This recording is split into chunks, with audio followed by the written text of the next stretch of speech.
I do not understand what I do. For what I want to do I do not do, but what I hate I do. And if I do what I do not want to do, I agree that the law is good. As it is no longer I myself who do it, but it is sin living in me. For I know that good itself does not dwell in me, that is in my sinful nature. For I have the desire to do what is good, but I cannot carry it out. For I do not do the good I want to do, but the evil I do not want to do, this I keep on doing. You are experiencing something that every human being has felt but few truly understand. That familiar tug between what you know is right and what you actually do.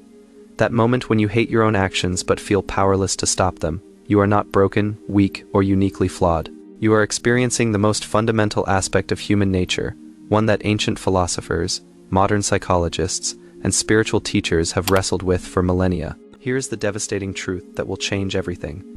The very struggle you are ashamed of is the key to understanding both your deepest wounds and your greatest potential for transformation. What if I told you that this internal war isn't a bug in your system?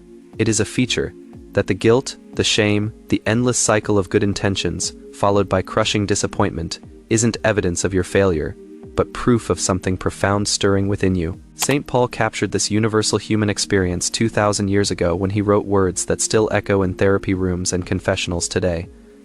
I do not understand what I do, for what I want to do, I do not do, but what I hate, I do. This is an ancient philosophy. It is your Tuesday afternoon. You know you love your family deeply, yet you find yourself snapping at them with inexplicable anger.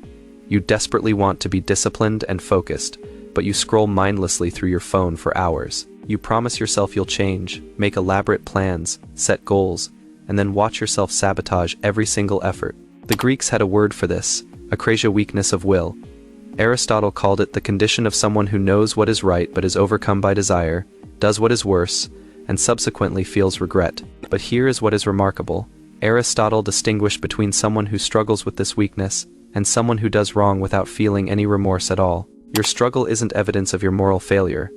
It is evidence that something within you still yearns for the good. The fact that you wrestle with wrongdoing shows that your conscience is alive and fighting. This inner witness, what the Romans called conscientia, meaning with knowing, is like having a co-pilot in your soul who recognizes the truth of your actions. When you act against your values, you don't just feel external judgment. Something deep inside your heart knows it too, and that knowledge creates what we call guilt. But here is where it gets disturbing. That guilt you feel. Most people spend their entire lives trying to silence it, rather than understand what it is trying to tell them. We've created an entire culture built around avoiding the very feeling that could set us free. Think about the last time you did something you knew was wrong. What happened next? If you are like most people, you immediately started the rationalization process. You blamed circumstances, other people, your past, your stress levels, anything except taking full responsibility for your choice. This is where the ancient concept of sin reveals something modern psychology has rediscovered. We don't just do wrong things.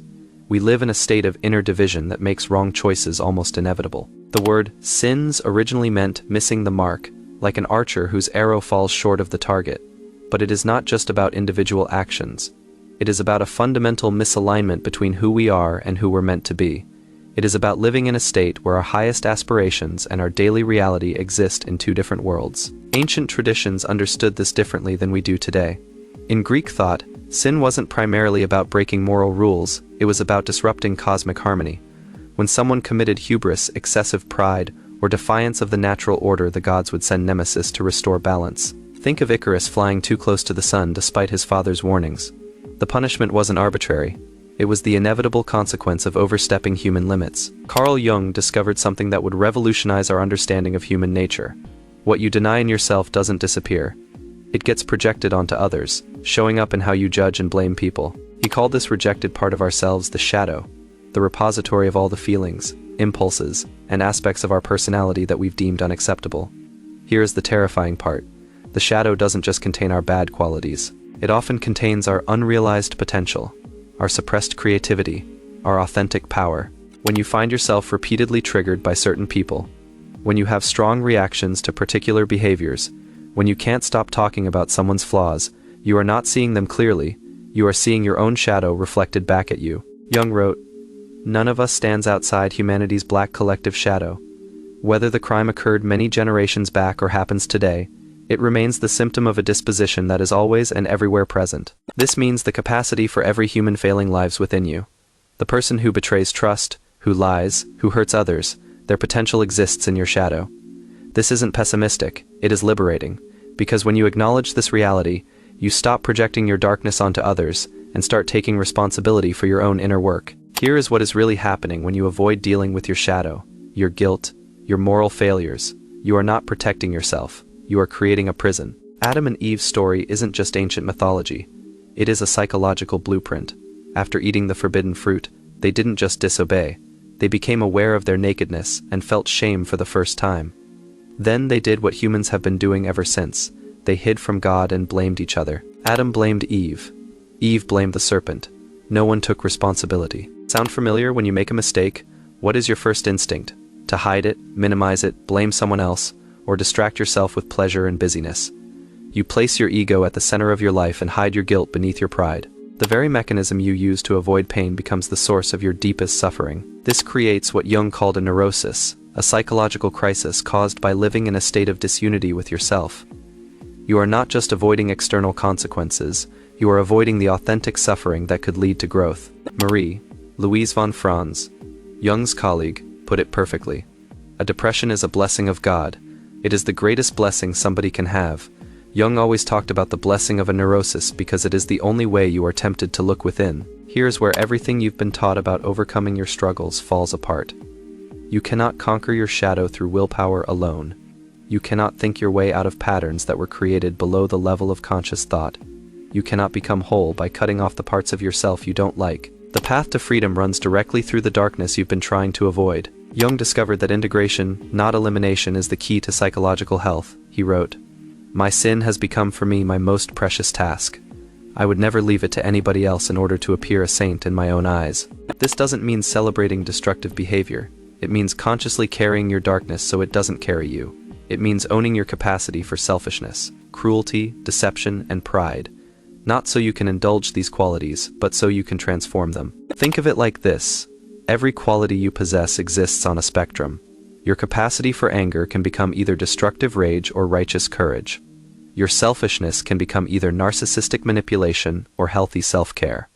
Your pride can become either arrogant superiority or dignified self-respect. But none of this transformation is possible if you are pretending these qualities don't exist within you. Every wisdom tradition has developed practices for dealing with this fundamental human predicament. Christianity calls it confession and repentance. Buddhism speaks of right mindfulness and the acknowledgement of suffering. Psychology calls it integration and shadow work. The process is remarkably similar across traditions. First, confession. Not the superficial admission of wrongdoing, but the full, honest acknowledgement of your inner division. You stop pretending to be perfect and admit your flaws, no matter the blow to your pride. Second, repentance. This doesn't mean self-flagellation or endless guilt. It means a genuine change of heart, literally turning around in Greek. You feel authentic sorrow for your harmful actions and make a real decision to change. Third, atonement. You take concrete action to repair the damage caused by your choices. This isn't about earning forgiveness. It is about demonstrating that your repentance is real. Fourth, integration.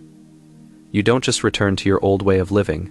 You incorporate what you've learned about yourself into a new way of being. Your failures become your teachers. Your weaknesses become sources of compassion for others. Jung wrote, "Give up what you have, and then you will receive."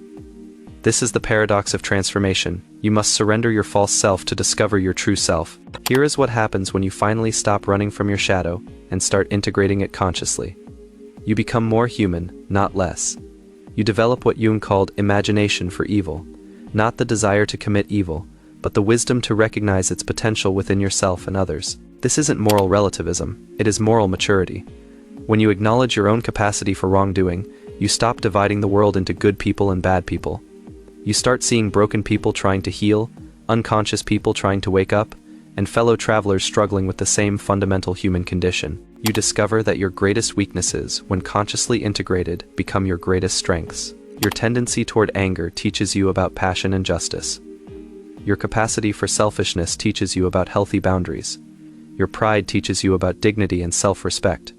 Your shame teaches you about humility and connection. But this integration doesn't happen through positive thinking or self-help techniques. It happens through what the ancient traditions called carrying your cross, consciously bearing the tension of your inner contradictions until something new emerges. The goal isn't to eliminate the struggle between your higher and lower nature.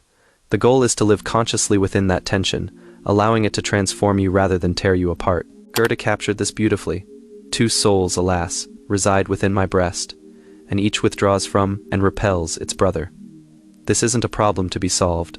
It is the human condition to be embraced. Jung believed that consciousness itself arises from the tension between opposites. There is no consciousness without the discrimination between light and dark, good and evil, what serves life and what destroys it. This tension isn't comfortable, but it is creative. It is the friction that generates growth. The people who have the most profound impact on the world aren't those who have eliminated their shadows, but those who have learned to dance with their darkness. They've discovered that their wounds, when consciously integrated, become their gifts.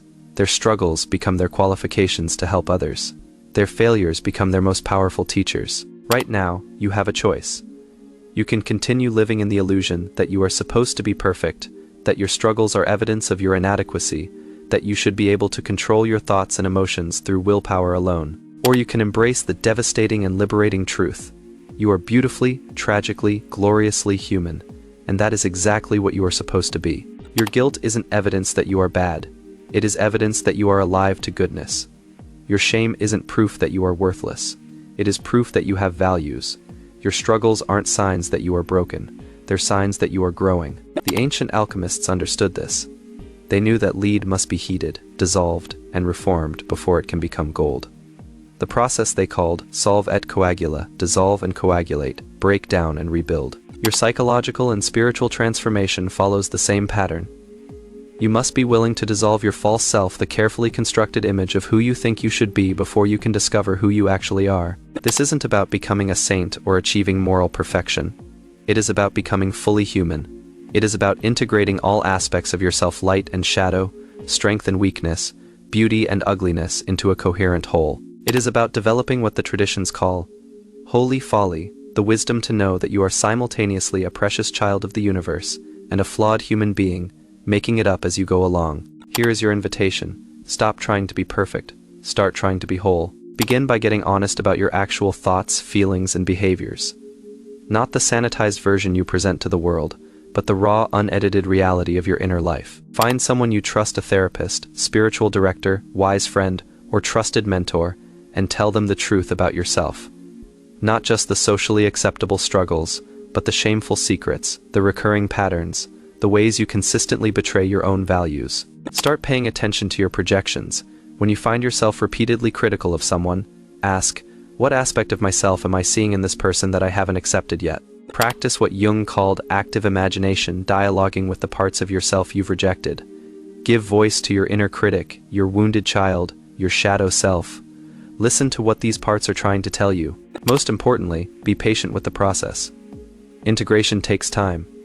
Healing happens in spirals, not straight lines. You'll make progress, then seem to slide backward, then leap forward again. Remember, the goal isn't to eliminate your darkness. The goal is to relate to it consciously so it can transform from a destructive force into a creative one. Your struggles aren't obstacles to your spiritual growth. They are your spiritual growth. Your failures aren't disqualifications from love. They're invitations into deeper compassion. Your wounds aren't evidence of your brokenness. They're proof of your capacity to heal. The very thing you are most ashamed of may be the key to your greatest contribution to the world. The struggle you've been trying to hide may be the exact struggle that allows you to help others find their way through the darkness. This is the psychology of sin, not a doctrine of condemnation, but a map of transformation. Not a reason for despair, but a path to wholeness. Not evidence that you are irredeemably flawed, but proof that you are magnificently, courageously, beautifully human. Your shadow is not your enemy. Your guilt is not your punishment. Your struggles are not your shame. They are your teachers, your guides, and ultimately, your gifts to a world desperately in need of people who have learned to transform their wounds into wisdom, their failures into compassion, and their darkness into light. The choice is yours. Will you continue running from yourself?